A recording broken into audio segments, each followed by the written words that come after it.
우리 가인의 기이라는 제목으로 말씀 전하고자 합니다. 한 학교에서 있었던 일이라고 하죠. 교육청에 파송된 한 장학사님이 학교에 이제 순실을 하게 되어서 과학실을 이제 돌아보게 되었다고 합니다. 과학실에 뭐 실험 기자재도 있고 여러 가지 시설이지 않습니까? 보니까 책상 위에 이 지구본 하나가 비스듬히 세워져 있었습니다. 우리 지구본이 23.5도 기울어져 있지 않습니까? 우리 장학사님이 그냥 시험하려고 학생을 불렀습니다. 학생, 저기 지금 이 지구본이 기울어져 있는데 어떻게 된 거야 하니까 학생이 말합니다. 제가 안 그랬는데요. 속이 조금 해서 옆에 있는 선생님 불렀어요. 선생님, 이 학생이 이 지구본이 기울어져 있는 걸 보고 자기가 안 그랬다 하는데 우리 선생님 어떻게 생각하세요 하니까 장학사님 맞습니다. 그 학생이 그럴 리가 없어요. 그 학생은 참 착한 학생입니다. 아무 문제 없습니다. 속에 부하가 난 이 장학사님이 교장 선생님 불렀습니다. 교장 선생님, 여차하차 이래가 이 학생도 그렇고 이 학생이 이 선생님이 그러는데 교장 선생님 어떻게 생각하십니까 하니까 장학사님 도대체 돈이 얼마입니까? 제가 책임을 지고 이 모든 지구본을 원상복구해야 될 테니까 돈이 많이 들더라도 제가 알아서 하겠습니다 했다는 이야기입니다. 여러분 좀 우스개 이야기가 아닙니까? 문제의 본질을 인식하지 못하고 당장의 그 문제를 회피하기 위해서 변명과 핑계를 일관하는 그 연약한 모습을 우리가 볼 수 있지 않습니까? 만약 그 학생이 처음부터 자기의 무지함을 깨닫고 장학사님 제가 이 이유를 모르는데 좀 가르쳐 주세요 겸손한 마음으로 조아렸다면 이런 우스운 대참사가 있지는 않았을 것입니다. 오늘 본문에 우리가 잘 알듯이 한 예배에 실패한 가인이라는 사람의 잘못된 처신 때문에 이 가정에 큰 대참사가 일어난 것을 우리가 볼 수가 있습니다. 가인이 조금만 더 생각하고 겸손하게 나가더라도 이런 일은 생기지 않았을 것이라는 생각이 듭니다. 시편 49편 20절에 보면 이런 말씀이 있습니다. 존귀하나 깨닫지 못하는 사람은 멸망하는 짐승 같도다 했습니다. 하나님께서 우리 인간에게 이성이라는 선물을 주셨어요. 어떤 문제가 발생하고 때로는 실수하고 실패를 하지만 그 실수와 실패를 거울 삼아서 자기를 돌아보고 앞을 향해 나갈 수 있는 기회를 주셨다는 것이죠. 깨닫는다는 것은 무엇입니까? 그 실수와 실패에 함몰되지 않고 그것을 잘 툴툴 털고 일어나서 자기 성장과 발전의 기회로 삼는다는 것입니다.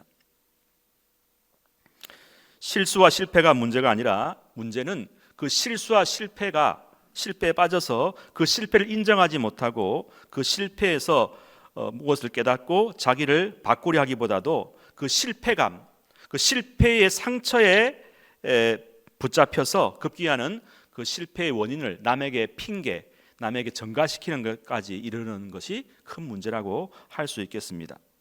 여러분 실패할 수 있어요? 실패하셨습니까? 괜찮습니다. 실패의 자리에서 일어나면 되겠습니다. 실패는 사건에 불과합니다. 실패했다고 우리가 실패자로 낙인 찍히는 게 아닙니다. 근데 가인은 어떠냐면 자기가 예배에 실패했는데 나는 이제 안 되는구나. 어떤 가인 컴플렉스에 빠져서 그 실패라는 감정 때문에 자기를 파괴하고 자기가 무너지고 결국은 남도 무너지게 만드는 이런 가정과 사회를 어지럽게 하는 사람이 되었다는 것이죠. 근데 그 사람이 어떤 사람입니까? 하나님께 예배했던 사람입니다. 여러분 예배를 형식적으로 드리면 안 돼요. 예배를 정말 영과 진리로 바로 드려야 내가 살고 이웃도 살고 사회를 살리는 거지. 예배를 잘못 드리면 사실은요 그 자신이 파괴될 수가 있다는 사실 꼭 우리가 영적인 교훈을 삼아야 될 것입니다. 여러분 하나님이 아벨의 제사는 받으시고 가인의 제사는 받지 않으셨어요. 큰일이죠. 하지만 하나님이 가인의 제사를 받지 않으신 것은 가인의 그 행위가 잘못된 것이지 하나님이 가인을 싫어하고 버리시고 가인을 내쳤다는 뜻이 아닙니다. 그런데 가인은 자기의 잘못된 행위를 생각하지 않고 하나님의 처사가 부당하다고 막 분을 내고 낯을 들지 않고 이렇게 그런 모습들을 우리가 볼 수 있지 않습니까? 가인의 태도가 잘못된 것이죠. 가인은 실패를 인정하지 못하는 사람이었어요. 자기의 실패를 도저히 용납하지 못하는 그런 인격 장애를 가지고 있었다는 것이죠. 하나님이 자신이 예배를 받지 않으신 것에 대한 거절감의 상처가 너무 컸습니다. 우리 인간관계 속에서도 누가 내가 말을 했을 때 내 말을 인정해 주지 않고 거절할 때 사실은 인정의 욕구가 있는 우리 인간으로서는 자기를 존중받지 못할 때 굉장히 상처를 받지 않습니까? 여러분, 우리가 예배 때 영적인 현장에서도 그런 거절감을 당할 수가 있다는 것입니다. 근데 기억하십시오. 하나님은 우리를 거절할 수 있어요. 우리 예배를 받지 않을 수 있어요. 하지만 그것이 우리를 내치고 실증나고 버렸다는 이야기가 절대 아님을 꼭 기억하시기를 바랍니다. 하나님은 중심을 보시기 때문에 우리가 준비되지 않은 모습으로 예배드릴 때 우리가 하나님이 거부를 당할 수가 있다는 것, 실패할 수가 있다는 것입니다. 근데 그 실패가 우리를 파괴하고 우리를 망하게 하는 실패가 아니라 어떻게 해요? 회개하고 돌아오면 이전보다 더 나은 모습으로 더 나은 예배자로 설 수 있는 자기 성장의 기회가 된다는 것입니다. 가인은 이 영적인 교훈을 받지 못하고 단지 예배에 실패했다는 그 감정에 사로잡혀서 굉장히 자기를 억누르고 자기 연민에 빠져 있다는 사실. 그래서 오늘 창세기 4장 6절로 7절에 보시면 이런 말씀 있지 않습니까? 한번 같이 읽어볼까요? 시작. 여호와께서 가인에게 이르시되 네가 분하여 하면 어찌 됨이며 안색이 변하면 어찌 됨이냐. 네가 선을 행하면 어찌 낯을 들지 못하겠느냐. 선을 행하지 아니하면 죄가 문에 엎드려 있느니라. 죄가 너를 원하나 너는 죄를 다스릴지니라. 이렇게 친절하신 분이 어디 계십니까? 사실 하나님이 가인을 버리셨다고 하면 이런 말도 하지 않아요. 너의 마음이 이렇다, 고쳐라. 네 속에 죄가 있구나, 곧 죄를 지을 것 같으니까 조심해라. 이렇게 다 경고와 사인을 주는 하나님이 어떤 하나님이십니까? 가인을 사랑하시는 하나님이십니다. 여전히 하나님은 가인에게 관심이 있으신 것입니다. 가인의 태도는 이럴 때 어떻게 합니까? 내가 뭐 좀 부족했구나. 하나님이 받아들이지 않으신 것은 나를 싫어한 게 아니라 나의 예배의 태도에 문제가 있구나. 내 자신을 되돌아 봐야겠다. 하나님은 언제나 옳으신 분이시고 공의로운 분이시니까 내가 틀린 것이 분명해. 자기의 잘못을 인정해야 되는데 탓을 하나님 탓, 동생 아벨 탓을 돌린다는 것입니다. 여러분, 왜 가인이 분노하고 통곡합니까? 하나님의 판단을 겸손하게 받아들이지 못한다는 것입니다. 여러분, 우리가 예배를 드렸는데 예배를 받으시는 하나님이 우리가 드린 예배가 잘못되었다고 지적해 주시면 어떻게 해야 되죠? 하나님, 제가 잘못했습니다. 저의 잘못을 고치겠습니다. 이렇게 받아들이고 고치면 되는 것이죠. 하나님은 가인을 사랑하셔서 가인의 잘못을 돌이키고 바꿀 시간과 기회를 주셨습니다. 학자들에 의하면 가인의 잘못은 하나님이 이렇게 예배 드리라고 지시한 대로 드리지 않고 자신이 드리고 싶은 것을 자신의 수확물 가운데 일부를 드렸기 때문이라고 이야기합니다. 하나님은 그가 하나님께 순종해서 하나님이 요구한 짐승을 제물로 드렸다면 그의 제물이 연락되었으리라는 것 사실을 일깨워 주셨습니다. 그렇다면 가인은 조금 부끄럽더라고 동생에게 다가가서 양을 빌려야 했어요. 그런데 가인은 동생에게 머리를 숙이고 들어가고 싶지 않았던 것입니다. 사랑 여러분, 많은 사람들이 실패하는 이유는 무엇입니까? 이 자존심 때문에. 자기보다 조금 어리거나 또 경력이 얕거나 동생한테 배울 생각을 안 해요. 왜? 나만 옳다고 생각하기 때문에. 그 자존심을 죽여야 됩니다. 가인은 농사를 짓는 사람이었지만 직업과 상관없이 양으로 제사를 드려야 됩니다. 왜 그렇다면 제사는 기본적으로 우리 인간의 죄 때문에 하나님께 드리는 예배 아니겠습니까? 여러분, 죄는 어떻게 없어지죠? 피가 있어야 돼요. 피 흘림이 없은즉 죄사함이 없는 것입니다. 하나님은 무화과 나뭇잎으로 몸을 가리고 있는 죄지은 아담과 하와를 찾아오셔서 그 무화과 나뭇잎이 적당하지 않다 생각하시고 어떻게 해요? 짐승을 죽여서 가죽옷을 지어서 입혔음을 볼 때 우리가 하나님께 나아갈 때는 하나님과 화해의 교제를 나누려면요, 피 흘림이 있는 제사를 드려야 된다는 것입니다. 가인은 자기가 원하는 쪽으로 편의적으로 예배를 드렸기 때문에 하나님이 받으시지 않으신 것입니다. 하나님이 가인에게 지적하실 때 가인은 하나님의 말씀을 듣고 바꾸어서 다시 제사를 예배를 드릴 기회가 얼마든지 있었지만 가인은 그의 마음을 바꿀 마음이 전혀 없었어요. 도리어 더욱더 가인의 마음이 강팍해졌다는 사실입니다. 여러분, 우리가 신앙생활 하다 보면요, 또 일반적인 생활 하다 보면 어려움이 닥칠 때가 있습니다. 그런데 우리가 당한 이 어려움이 누구 때문이라고 생각합니까? 남의 얘기할 게 아닙니다. 우리가 어려워진 이유가 누구 때문입니까? 가끔 보면 이렇게 이야기합니다. 자기를 쏙 빼놓고 어떤 사건이 터지면 총체적 위기입니다. 사회에 문제가 있어요. 국가적인 문제입니다. 이렇게 말하는 분이 계신데요. 여러분, 그렇게 말하는 동안에 그 뒤에 있는 비밀 한마디가 뭐냐? 내가 빠지는 거예요. 내 책임이 없다는 것입니다. 여러분, 모든 일에 책임은 나에게 있는 것입니다. 가인이 지금 당한 문제는 가인 자신에게 문제가 있는 것입니다. 왜 우리 예배가 받아들이지 않지요? 나에게 문제가 있는 것입니다. 내가 영과 진리로 예배드리지 않기 때문입니다. 그런데 가인은 자신을 보지 않고 동생 아벨의 탓으로 돌리고 있습니다. 어느 가정에 아버지 어머니는 참 훌륭한데 자식이 속을 썩이는 가정이 있었습니다. 여러분 가정도 그렇습니까? 예. 우리 가정은 그렇지 않죠. 이 가정은 걸핏하면 우리 이 가정의 자녀가 집을 나가고 속을 썩힙니다. 그래서 하도 답답해서 상담사를 불러서 이야기합니다. 상담사님, 우리 가정에 이 아이들 때문에 고민입니다. 좀 해결해 주세요. 상담사 들어보니까 벌써 답이 나옵니다. 물어봅니다. 제가 이거 해결해 드릴 테니까 제 말을 순순히 따르겠습니까? 예, 하고 말고요. 그래요? 그러면은 제가 한번 물어보겠습니다.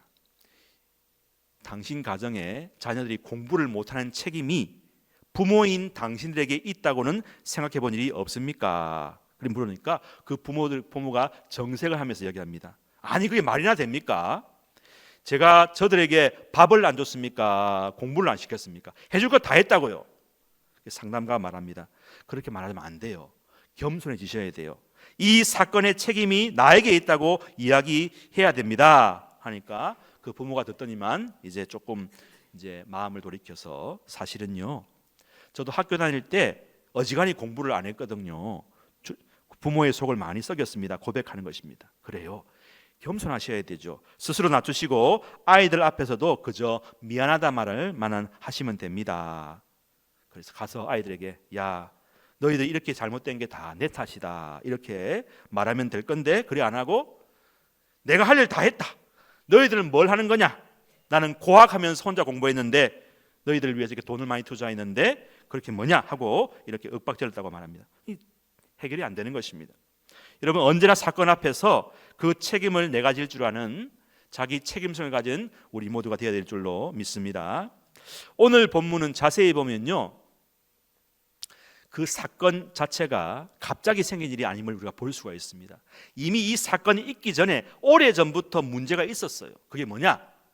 가인이 아주 영적인 고질병, 아주 잘못된 병에 있었다는 것이죠. 하나님을 경외하지 않고 가족들 가운데 자기 동생 아벨에 대한 지나친 열등감과 피해의식과 질투와 시기가 가득해 있었다는 것이죠. 이른바 자기 컴플렉스에 빠져서 헤어날 수가 없었다는 것입니다. 그러니까 이 일이 사실은 갑자기 된 게 아니라 처음부터 잘못된 것이죠. 오늘 결과를 낳았을 뿐이지 새삼 쏘는 일이 아니라는 것입니다. 많은 경우 우리의 문제가 갑작스레 생긴 게 아니라 오래전부터 누적된 문제라는 것이죠. 그래서 우리는 이때에 자기 반성이 필요하고 가인은 자기 자신이 얼마나 오랫동안 하나님을 경외하고 있지 않았는지를 냉철하게 살펴서 했다는 것입니다. 사랑하는 여러분, 혹시 여러분 가운데 오랫동안 내 자신을 돌아보지 못하고 또 성찰하지 못하고 파악하지 못하고 오랫동안 고질적으로 뿌리 박혀 있는 원죄, 이 시기와 질투에 잡혀 있는 분이 계시지 않습니까? 가인처럼 자기 컴플렉스에 빠져서 자기를 파괴시키고 또 얼마 있지 않아 남에게도 그런 피해를 끼칠 수 있는 그런 잠재적인 병을 가진 분이 계시지 않습니까? 오늘 이 예배 시간을 통해서 여러분 속에 있는 모든 컴플렉스가 벗겨지고 자유케 되는 축복의 시간 되기를 간절히 바랍니다. 여러분 마음속에 깊이 뿌리 박은 원죄가 뭐냐? 가장 뿌리 박은 원죄가 바로 시기와 질투라는 것입니다. 여러분 이 시기 질투 때문에요, 어느 순간 평생 쌓아온 자기의 신앙을 다 잃어버린 수가 있다는 것입니다. 가인이 그러했습니다. 시기 질투 때문에 하나님을 예배하는 것까지도 다 실패하는 그런 자기를 파괴시킨 사람이 바로 가인이라는 것입니다. 1954년 미국 오하이오 주에서 열렸던 세계적인 골프 대회가 있었습니다. 거기서 우리가 잘 아는 초대 골프 황제가 누구죠? 머리 파마하신 분, 아놀드 파마라고 있어요. 25세 된 청년이 우승을 했어요. 굉장한 선수입니다. 막 박수치고 난리가 났어요. 근데 그 우승 현장에 뒤에서 바라보던 14살짜리 잭 니클라우스라는 학생이 그걸 보면서 마음에 결심했어요. 내가 머지않아 나도 이 골프의 황제가 되겠다. 그런 마음을 가지고 노력한 결과 6년이 지난 1960년도에 실제로 세계 대회가 열려서 역시 1등은 아놀드 파마, 2등은 누구냐? 잭 니클라우스가 되었습니다. 그때부터 한 수십 년 동안 이제 막 같이 경쟁합니다. 한 번은 아놀드 파마가 1등을 하고, 한 번은 또 잭 니클라우스 1등을 하고, 이렇게 번갈아 하면서 30년 동안 이렇게 1등을 차지하다가 이제 1992년도에 62세가 된 아놀드 파마, 10살 미친 52세가 된 이 잭 니클라우스가 거의 마지막 이제 경기를 하게 되었습니다. 많은 사람들이 이야기합니다. 오늘도 큰일 났네. 이렇게 나이가 많은데 불구하고 둘이 지금 이렇게 경쟁하고 오늘 무슨 일이 생길지 몰라 걱정할 눈치로 있었지만 사실 이 두 사람이 굉장히 서로 사이좋게 지냈다는 사실.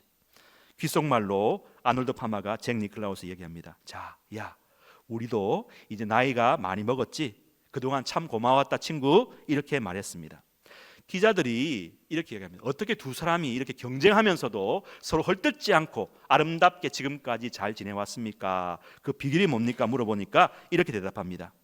우리는 상대방이 없어져야 할 적수라고 생각하지 않고 오히려 헬퍼, 조력자가 된다고 생각했습니다. 저 사람이 있으므로 내가 열심히 하고, 내가 있으므로 저 사람이 열심히 하고, 서로 도우면서 우리는 서로 의지하면서 지금까지 오늘까지 이른 것입니다. 얼마나 아름다운 이야기입니까? 여러분, 만일에 가인이 예배를 드렸는데 자기 예배는 안 받으시고 아벨 예배 받으셨다. 그 순간 어떻게 해요? 만약 이랬다면 좋았을 거 아니겠습니까? 나의 재물은 하나님께서 안 받으셨는데 왜 어떻게 해서 아벨 너의 재물은 하나님 받으셨지? 야, 비결 좀 가르쳐줘. 내가 니한테 좀 배울게. 이게 조금 마음을 바꿔서 겸손해졌다면은 아벨이 말합니다. 동생이, 형님 이렇게 하시면 돼요. 다음부터 잘하세요. 그렇게 하면 기분 좋잖아요. 살인사건 안 일어나죠. 협력해서 제사를 드렸더라면 하나님이 받으실 것이고 두 사람 다 얼마나 아름다웠겠습니까? 여러분, 현대사회에 있어서, 현대 역사에 있어서 가인처럼 자기를 파괴하고 상대방도 파괴하고 민족을 파괴했던 두 사람이 있어요. 첫 번째 사람은 히틀러입니다. 히틀러는 유대인 600만 명을 죽여서 해결하다가 자기도 끝났고요. 캄보디아의 폴포트는 300만 명을, 지성인 300만 명을 죽였다고 합니다. 안경 낀 사람, 손에 붓을 묶고 손이 부드러운 사람들, 손이 부드러운 사람 조심하셔야 돼요. 일 많이 안 하고 붓을 많이 쓴 사람은 다 잡아서 다 죽였다고 합니다. 여러분, 죽여서 해결하고 제거해서 해결하는 방법은 근본적으로 잘못된 방법입니다. 가인에게는 몇 번의 좋은 기회가 있었습니다. 착하고 순종적인 믿음 좋은 동생 아벨이 그의 경쟁 대상, 적수가 아니라 하나님이 붙여주신 좋은 믿음의 동력자, 협력자였습니다. 하지만 가인은 자기를 넘어설 수 없었어요. 자기 속에 뿌리 깊은 동생에 대한 피해의식, 열등감, 시기질투라는 그 고질병 때문에 결국은 동생을 죽이고 자기를 파괴하고 동생을 죽이는 데까지 이르렀던 것입니다. 여러분, 우리 교회 안에 하나님이 주신 믿음의 동력자 아벨이 얼마나 많은지 모릅니다. 하나님께서 우리 주신 기회인 줄로 믿습니다. 보네퍼 목사님은 성도의 공동체라는 책에서 이렇게 말합니다. 내 안에 계신 그리스도보다 형제 안에 있는 그리스도가 더 크다 얘기합니다. 여러분, 한 사람은 약하지만 하나님이 붙여주신 영적인 아벨, 우리 옆에 형제들을 통해서 우리는 비로소 공동체가 무엇인지, 왜 우리가 교회 속에서 신앙생활을 하게 하셨는지 하나님의 깊은 뜻을 알게 되는 것입니다. 때로 하나님께서 말씀하셨어요. 큰 자가 어린 자를 섬기라. 기분 나빠할 필요가 없어요. 큰 자가 어린 자를 섬기면 돼요. 배우면 돼요. 하나님이 그에게 말씀하셨으면 겸손하게 낮아져서 동생을 통해서 좋은 것을 배우고 자기의 것으로 만들면 되는 것입니다. 먼저 된 자가 나중 될 수도 있어요. 나중 된 자가 먼저 될 수 있어요. 배합할 필요가 없어요. 옆에 분에게 이렇게 한번 인사합시다. 이렇게 옆에 분 인사합시다. 당신은 나의 아벨입니다. 당신에게서 제가 좋은 것을 보고 배우기 원합니다. 인사합시다. 당신에게서 제가 좋은 것을 보고 배우기 원합니다. 한 번 더 합시다. 한 수 가르쳐 주십시오. 예, 배울 준비가 된 거예요. 배우자. 배우자가 뭡니까? 배우는 게 배우자입니다. 그죠? 잠언 6장 6절 보니까 게으른 자여 개미에게 가서 그가 하는 것을 보고 지혜를 얻으라 말씀합니다. 여러분, 미물인 개미에게서도 우리가 배울 것이 있다는 것입니다. 때론 어린 아이들에게서도 우리는 많은 것을 배울 수가 있습니다. 얼마든지 마음을 바꾸고 겸손하면 지금 이 기회가 자기를 바꾸고 자기를 성장시킬 수 있는 절호의 기회가 될 수 있음을 알아야 되는데, 안타깝게도 가인에게는 그런 눈이 없었습니다. 여러분, 그런 가인을 하나님 끝까지 포기하지 않으시고 찾아오셨어요. 자, 9절 말씀을 같이 읽어봅시다. 창세기 4장 9절 시작. 여호와께 가인 내 아우 아벨이 어디 있느냐? 그가 이르되 내가 알지 못하나이다. 내가 내 아우를 지키는 자니까. 여러분, 이 상황은 벌써 형 가인이 동생을 죽이고 난 다음입니다. 여러분, 생각하던 하나님께서 즉결 처분으로 그냥 데려가도 돼요. 너 안 되겠다. 그런데도 불구하고 하나님 가인을 포기하지 않으시고 찾아오셨어요. 가인아, 마지막 기회다. 네 아우 아벨이 어디 있느냐? 아우 어디 있냐? 아우 물어보는 거예요. 근데 가인이 말합니다. 제가 알지 못해요. 제가 제 아우를 지키는 자니까 시퍼렇게 눈 뜨고 하나님 앞에 거짓말하고 있어요. 여러분, 가인은 정말 나쁜 사람이에요. 하나님이 이렇게도 끝까지 포기하지 않으시고 마지막 기회를 주신데도 불구하고 가인은 자기의 복을 걷어차는 것입니다. 여러분, 우리 모두에게 하나님은 공평하십니다. 공평한 기회를 주셨어요. 신명기 30장 15, 16절 보니까 보라, 내가 오늘 생명과 복과 사망과 화를 네 앞에 두었나니 곧 내가 오늘 내게 명령하여 내 하나님 여호와를 사랑하고 그 모든 길로 행하며 그의 명령과 규례와 법도를 지키라 하는 것이라. 그리하면 네가 생존하며 번성할 것이요 또 내 하나님 여호와께서 네가 가서 차지할 땅에서 내게 복을 주실 것임이니라. 아멘. 우리는 이 시간 하나님 앞에 다시 서야 되겠습니다. 예수님을 보십시오. 겟세마네 동상에서 문제를 앞두고 어떻게 해요? 회피하지 않고 하나님 앞에 서는 것입니다. 기도하면서 하나님, 주님께 위탁합니다. 제가 아버지께서 제게 주신 잔을 제가 마시지 않겠습니까? 하나님과 나 사이에 그 조용히 그 어려운 십자가를 지는 것입니다. 여기에 생명이 있습니다. 이제부터 더 이상 누구를 원망하지 맙시다. 누구를 비판하고 저주하지도 맙시다. 누가 없어져야 한다고 생각도 맙시다. 다 있어야 돼요. 내 옆에 두신 모든 아벨입니다. 하나님이 다 하나님께서 우리 주신 꼭 필요한 사람들 선물인 것입니다. 우리가 다 함께 주님의 뜻을 기다려야 될 것입니다. 가인 컴플렉스에서 다 벗어나시고 해방되시고 우리 속에 아벨에게 배울 것을 배우고 겸손하게 엎드려서 우리 모두가 살기 좋은 하나님 나라를 이루어가는 우리 모두가 되십시다. 서로서로 배우고 배움과 섬김의 기회로 삼으셔서 자기 발전과 성장의 기회를 삼는 우리 모두가 되시기를 간절히 축복합니다. 아멘. 기도하십시다. 하나님 아버지, 예배에 실패한 가인이 그 실패의 사실, 실패의 상처, 실패의 감정에 빠져 자신을 실패자라고 생각하고 그 실패를 거울 삼아 자신을 앞으로 발전시키는 기회를 삼지 못함을 보면서 타산지석으로 배우게 하심을 감사합니다. 실패했을 때 자신의 무능함을 정직하고 솔직하게 인정하고 하나님의 가르침과 훈계를 듣고 새로운 기회로 삼을 수 있는 열린 마음과 수용할 수 있는 용기를 우리에게 허락하여 주옵소서. 가인은 자기만의 세계에서 나오지 못했습니다. 자기 연민, 자기 피의 망상에 빠져서 자기라는 우상, 자기라는 신, 자기 세계에서 더 이상 발전하지 못했습니다. 눈을 들어 하나님 주신 사람들, 선물들, 수많은 아벨들을 바라보며 배우게 하여 주옵소서. 나에게 주신 사람들을 더 이상 경쟁자로, 시기 질투의 대상자로 보지 말게 하시고 자기 열등감, 자기 열패감의 노예에서 빠지지 않고 탈출하고 해방되게 도와주옵소서. 함께 손잡고 복음을 위해, 하나님 나라를 위해 같이 협력하고 나가는 소중한 믿음의 동반자, 동역자로 살게 하여 주시옵소서. 지금도 우리에게 말씀하시는 주님의 세미한 음성을 듣고 잘못을 고치고 회개할 수 있는 부드러운 마음을 주옵소서. 가인처럼 강팍하고 딱딱하고 굳은 마음을 유연하고 용납하고 받아들일 수 있는 부드러운 마음으로 바꾸어 주옵소서. 하나님을 주신 수많은 기회를 놓치고 이를 갈며 후회한 일이 없도록 우리의 마음을 늘 우리의 영적인 눈과 귀가 주님께 열려지게 도와주시옵소서. 감사드리옵고 예수님의 이름으로 기도하옵나이다. 아멘.